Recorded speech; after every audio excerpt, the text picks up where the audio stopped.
This drawing is much bigger than it seems, where from far you might think that you see a bunch of crows, but then you zoom in and you see that one crow isn't a crow at all. Then you might see that there's a little glowworm on top of its head, but then when we get closer, you can see that it's actually a little fictional creature with an astronaut ant on its back.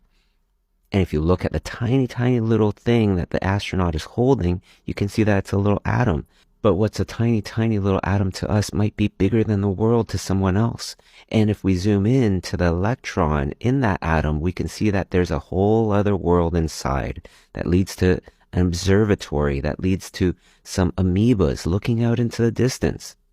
Now, what you might not know is that if we back up out of the electron and go into the other electron, we can see that there's a world inside it as well. And even though both these worlds look completely different, if we search around and we just investigate, we may just see that what seems completely different and far away might be much more connected than we might just think. And if you like art, I'm not that far away as well. I teach on Schoolism.com.